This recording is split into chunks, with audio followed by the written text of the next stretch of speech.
Halo semuanya, kembali lagi dalam Money Discussion with Rifan Kurniawan. Nah, di episode kali ini kita kedatangan narasumber yang saya bisa bilang multi talenta, teman-teman. Dia juga seorang desainer, kemudian entrepreneur juga, content creator juga, dan pastinya seorang investor juga. Nah, siapa lagi kalau bukan Ci Patricia Stefani. Halo, apa kabar? Lu manggil gue Cici ya? Lu ubanan gitu. Dikirain tua banget. Biar lebih respect. Jadi kita udah kenal mungkin dari 2019 ya. 2019. Waktu itu ya gue masih jadi bikin baju. Oke. Nah, waktu sekarang masih bikin baju gak? Enggak. Gue sekarang udah nggak bikin baju lagi karena emang energinya udah habis.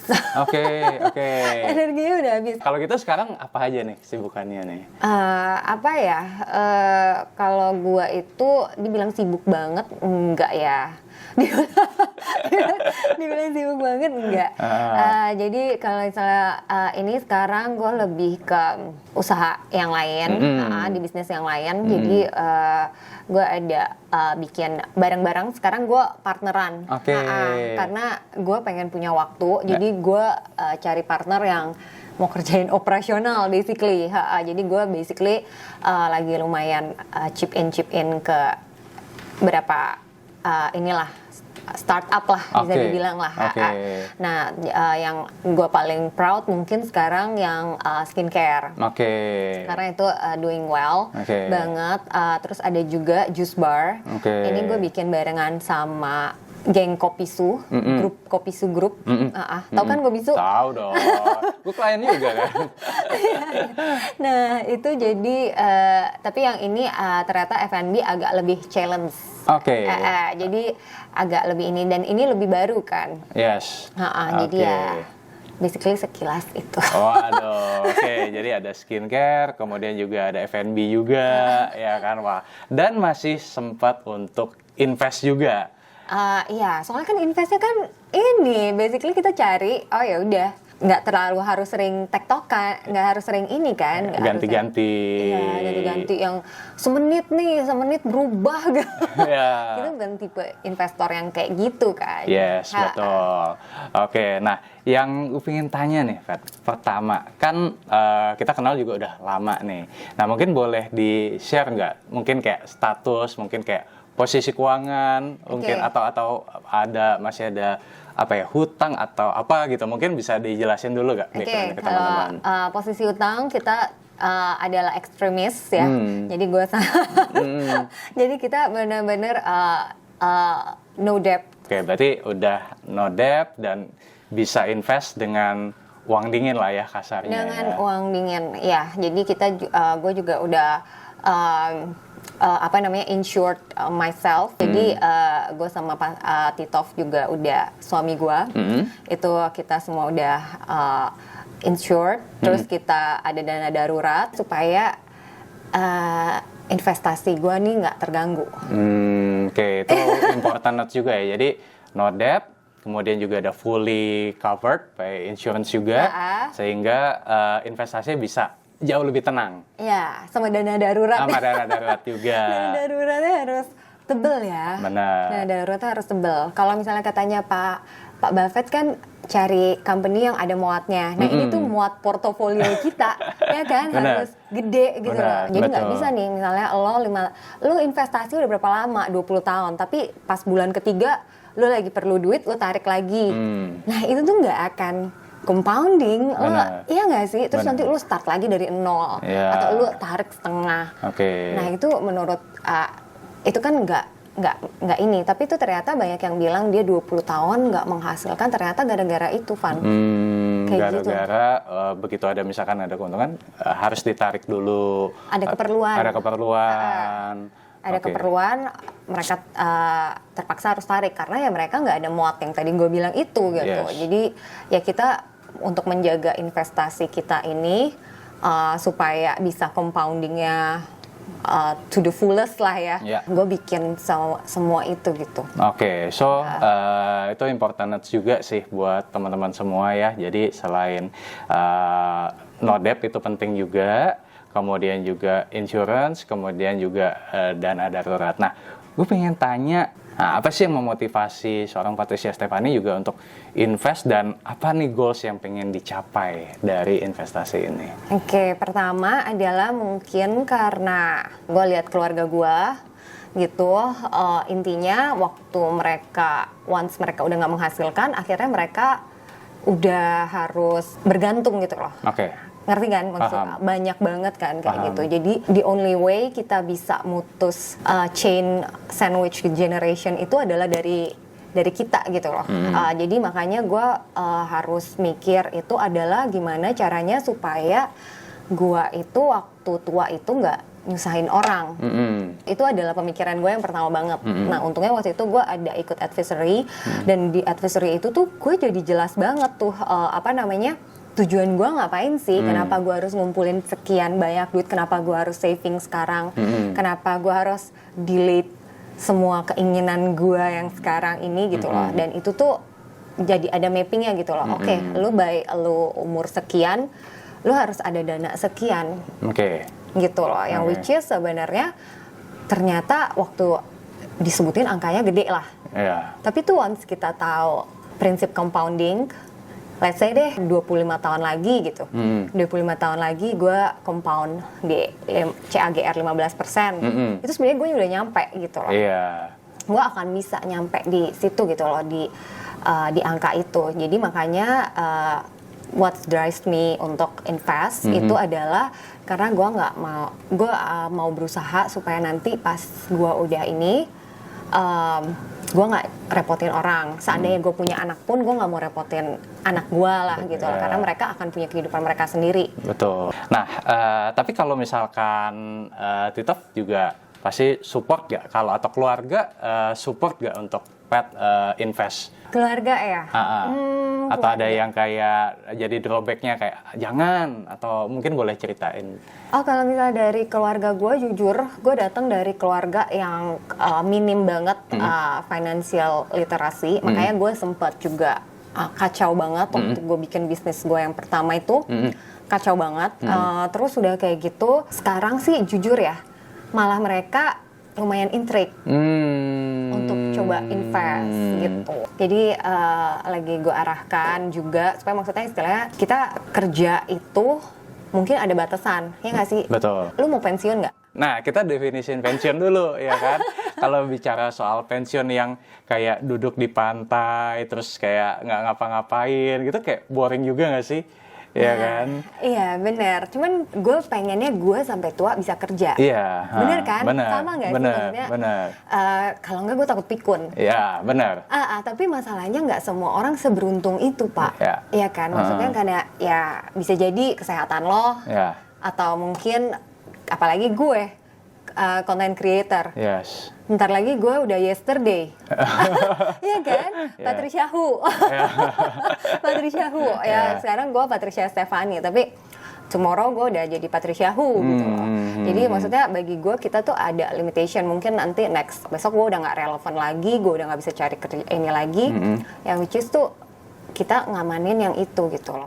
Yang gue coba tangkap adalah definisi pensiun di sini yang dimaksudkan adalah bukan kita bekerja karena kita harus bekerja, tapi kita bisa kerja karena emang kita pengen. Ya nggak sih? Ya kan, ya karena emang tadi supaya nggak pikun, ya kan. Tapi secara financial udah aman ya dengan investment tadi. I see. Kalau Pat di social media kan pasti followersnya kebanyakan cewek ya. Nah, dan Pat kan cukup aktif juga ya, sharing soal investasi juga. Nah, itu gimana dengan followers cewek yang apakah banyak yang akhirnya terinfluence untuk juga mulai invest atau gimana? Gue nggak bisa bilang banyak, tapi ada some yang lumayan intrigue lah ya. Ada waktu itu mungkin ada beberapa ikut kelas lu tuh. Ada ya. Sempat tuh ada di Medan ya waktu itu pas awal-awal ya. Terus ya di beberapa kota juga ada, yang online juga ada. Iya, ada beberapa yang ikut kelas lu kan. Iya. Nah, kalau misalnya untuk yang beberapa malah udah lebih duluan mulai daripada gue gitu. Jadi mereka lebih jago-jago lagi. Kalau Patricia sendiri lebih confidence-nya di stok instead of mungkin kayak instrumen lain, misalkan kayak crypto, aset lain ya, hype aset lainnya ya. Tapi, nah mungkin boleh di-spill nggak ke teman-teman di sini kalau kita bicara soal asset allocation. Nah, aset allocation-nya seorang Patricia Stephanie itu berapa persennya mungkin boleh di-spill nggak? Kalau gue sendiri sekarang itu ada cash sama setara cash mungkin di 20%. Terus udah kayak gitu, gue ada properti juga, tapi itu adalah kesalahan di masa lalu. Yang sampai sekarang gue nggak bisa get rid of gitu loh, karena ternyata nggak segampang itu untuk untuk jual. Terus udah kayak gitu, kalau di stok mungkin gue ada di 70%. 70% ya. Stoknya gue ada di 70%, sisanya ada di aset lain-lain. Oke, berarti itu mengindikasikan bahwa seorang Patricia Stephanie pun juga believe gitu ya dengan stocks ya. 70% loh Kak. 70% loh. Lu berapa? Sekitar 65 sampai 68 terakhir gue hitung 68%. Iya. Sama lah berarti sama nilai kita. 70. Kalau enggak kacau sih. Iya. Nggak mungkin dong ya kan. Lebih banyak di aset lainnya ya, nggak walk the talk. Iya bener. Iya kan. Lu nggak walk the talk. Bener. Nah, mungkin boleh di-spill nggak ke teman-teman di sini pengalaman beberapa saham yang mungkin Pat pernah taking profit atau mungkin pernah beggar ya, atau mungkin juga sebaliknya ada pengalaman saham-saham yang pernah cut loss. Nah, mungkin boleh di-share nggak ke teman-teman di sini? Lu mau menyombongkan diri? Lu mau menyombongkan diri kan? Ya, jadi kalau misalnya untuk portofolio kan pertama kali kan yang bantu gue itu adalah lu kan. Jadi lu ini gue kan, maksudnya istilahnya lu bantu build portofolio gue, karena gue benar-benar waktu itu have no idea. Terus udah kayak gitu gue inget banget gue datang ke tempat lu lihat porto gue. Terus itu waktu itu merah semua ya? Merah semua waktu itu pas ketemu. Ini saham apa ini? 2019. Oke, boleh nggak aku lihat?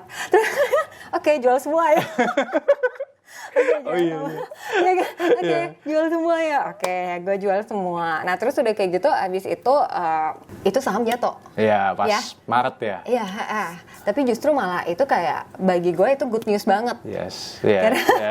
Kalau nggak salah waktu itu kan kita ngobrol, ini kapan nih the next recession? Ya kan waktu itu kita ada ngobrol gitu ya. Tapi kita nggak boleh ngarepin the next recession lah ya. Cuman waktu itu kan emang tanda-tandanya kencang, tanda-tandanya kencang. Jadi waktu itu lo udah ngomong berkali-kali dan ternyata not only tanda-tanda, pandemi Kak. Beneran. COVID. Ya, pandemi COVID. Nah, terus akhirnya waktu itu gue inget banget, gue waktu di itu kita floating loss di 30% ya. Sempat 30% pas Maret itu. Iya, kita floating loss overall portofolio di 30%. Terus udah kayak gitu, tapi emang pas 2021 awal udah bounce lagi. Gue agak sedih tuh waktu itu. Kenapa sedih? Karena kan gue waktu lagi 2020 gue bener-bener tuh gila-gilaan banget kan. Setiap kali gue ada duit berapa gue masukin semua. Gue cuman pakai seadanya doang. Terus sisanya gue buat ini saham, dan gue masih belum puas gitu loh. Masih belum sedih puas. Karena shopping spree gue shopping spree gue udah kelar nih gitu kan. Jadi di 2021 kita udah mulai hijau terus. Hijau terus udah mulai, akhirnya gue ngerasain beggar pertama gue ya. Itu pertama apa ya? AGI ya. AGII ya. Tapi itu adalah saham yang lu bantu. Jadi gue nggak take credit lah. gue nggak take credit, gue cuma take cuan. AGII waktu itu one beggar ya. One beggar ya. Terus habis itu mulai ada beberapa yang beggar lagi, itu ada MMLP. Itu 200% ya? 200%, 200% ya. Sempat 200%, tapi bertahap. Jadi Rifan ini, gue belajar dari lu ini, yang pas sekarang gue manage porto gue juga gue jalaninnya sesuai cara lu ini gitu loh. Jadi kayak begitu nyampe di 100%, gue akan tarik dulu yang considered modal gua, terus nanti sisanya kita akan lihat dia running. Let the profit run. Let the profit run gitu. Jadi gua agak-agak ini di situ gue suka sama cara lu, walaupun kayak kesannya nanti begitu 200 MLP di 200% kayak aduh coba gua nggak tarik gitu. Tapi kan kita nggak pernah tahu. Kita nggak pernah tahu. Jadi gue happy-nya adalah lu konservatif. Gitu. Abis MLP apa lagi sih? Adaro. Itu kayak sempet 100% kita tarik lagi. Terus run. Pas bagi dividen sama pas keluar laporan keuangannya di 150%-an ya waktu itu ya profitnya ya. Iya. Baru-baru ini kita ada cut loss pertama kita ya. Iya, cut loss pertama. Cut loss pertama. Di Coba lu ceritain. Gudang Garam ya. GGRM. GGRM tadinya kan kayak GGRM ini tadinya rencananya untuk core stock ya tadinya. Ya kan, tapi ternyata kinerjanya turun plus 2022 Q2-nya rugi untuk pertama kalinya. Ya, jadi mau nggak mau ya kita harus ambil risiko, akhirnya kita cut loss di situ. 28% ya? Sekitar negatif 28% ya cut loss-nya ya. Iya. I see. Tapi yang which is kalau dibandingin sama floating kita juga, floating yang porto kita juga kayak masih jauh lah ya. Masih jauh sih.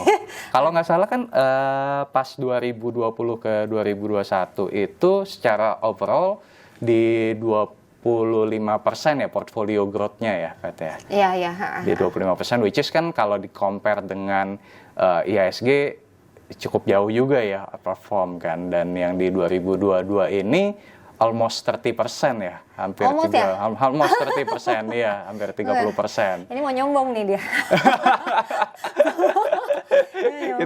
kita hitung dulu, apa namanya, apa 30% nih karena beberapa bagger yang tadi kita dapat ya. Berarti mestinya tahun ketiga ini gue udah udah double my money. Iya. Karena kan ini kan? Yes. Iya benar. 20% compounding di 20% berarti gue double di tahun ketiga. Iya kan? Roll of 72 ya. Oke, nah tadi udah yang ini kalau misalkan pet kan juga ada portfolio yang pet manage sendiri, build sendiri. Tapi gue tetap nanya lu, tetap nanya ke lu. Jadi ini adalah saham-saham yang gue pick sendiri, tapi lu nggak pick gitu. Karena yang seperti yang gue bilang ke lu itu, inget nggak? Yang dia tahu. Jadi gue sempet takut kalau misalnya lu kenapa-napa. Gue worried karena gue terlalu tergantung. Jadi gue mikir gue nggak bisa terlalu tergantung sama satu orang. Gue harus coba mulai analisa sendiri. Padahal sebenarnya enak sih ya, santai kan. Santai ya. Ngapain itu gue? Cuman kerjanya ngikutin ini lo, tapi kan ada kekhawatiran gue juga di situ kan. Nah, jadi akhirnya makanya gue coba analisa sendiri, tapi gue tetap consult ke lu sih ya. Ada beberapa saham yang lo judge juga. Ada yang nggak setuju, ada yang oke. Ada yang oke. Gue appreciate banget adalah lo kasih ini, maksudnya walaupun ini bukan saham yang lo ini pilih. Iya, tuh lo tetap kasih pandangan. Iya. Sahamnya apa tuh? Mungkin boleh diceritain ke teman-teman. Yang mana nih? Yang lu judge atau? Yang bagusnya dulu deh. Yang bagusnya dulu. Okay. Jadi gue ada beli itu saham PNLF. Nah terus gue jual itu pertama kali itu di 145%. Gue tarik dulu modal gue sama kayak cara gue tarik dulu modal gue sama kayak cara lu gitu. Terus abis itu pas mereka ada pengumuman dividen, terus gue hitung dividen gue kira-kira berapa. Ternyata kayaknya wah ini kalau misalnya gue tungguin dividennya, terus dia bagi dividen pas come date-nya. Ya, come date-nya itu kayaknya turunnya bisa lebih jeblok daripada dividennya gue. Akhirnya gue lepas lagi juga di akhirnya the rest gue lepas lagi juga di 145%. Wow, oke. Jadi lumayan lah ya, itu bagger pertama gue. Congratulations. Yang karena hoki. Karena Karena lu waktu itu kenapa nggak setuju sama gue ini, sama PNLF? Waktu itu karena gue lihat bahwa PNLF salah satu saham yang kalau secara valuasi sih murah, cuman memang bisa dikatakan agak pelit dividen, ya kan, karena setelah bertahun-tahun meskipun company-nya tak laba tapi nggak bagi dividen, ya kan. Bener. Tapi itu juga ya yang akhirnya bikin beggar ya, karena ternyata di 2022 ini PNLF akhirnya mengumumkan pertama kalinya bagi dividen ya. Iya, setelah berapa tahun tuh? 8 tahun ya? Lebih kayaknya. 18? Gue lupa angka. Berapa deh? Gue juga lupa gitu. Iya. Terus udah kayak gitu, makanya gue dibilang hoki banget. Giliran gue lagi masuknya juga di harga bawah banget. Iya. Mereka decide untuk bagi dividen. Nah. Gitu, tapi gue udah lepas sih. Udah lepas ya. Oke, jadi ini bukan stock pick ya teman-teman ya, tapi ini pengalaman pribadi dari seorang Patricia Stephanie. Oke. Ada lagi saham yang lu judge lagi itu adalah BBCA. BBCA. Gue suka sahamnya karena bagi gue dia company yang bagus banget, yang maksudnya istilahnya sangat amat customer centric gitu loh. Lu datang ya ke bank BCA yang lagi rame full. So, lu datang ke bank lain yang lagi kosong, lu akan lebih cepet selesai transaksi di bank BCA. Bagi gue tuh itu udah ini gitu loh. Jadi gue waktu itu gue willing untuk bayar premiumnya, tapi lu juga judge banget. Tapi akhirnya gue lepas lagi. Ini di waktu profitnya tipis adalah karena kita kan sekarang lagi ekonominya lagi gini ya.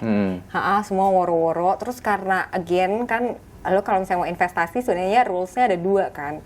Company bagus, valuasinya terdiskon. Betul. Nah karena gue nggak kurang 1 nih, ya kan, gue kurang 1. Ini company-nya bagus tapi valuasinya premium.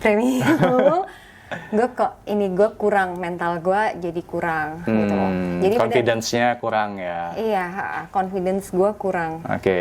Jadi makanya akhirnya waktu tipis udah deh gue lepas akhirnya yang itu.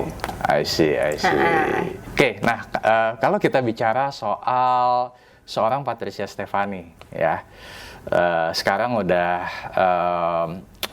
mungkin banyak orang yang pengen jadi kayak Ci Patricia Stephanie. Tapi kalau kita tanya soal vision ya, mungkin kita bicara 5 tahun yang akan datang.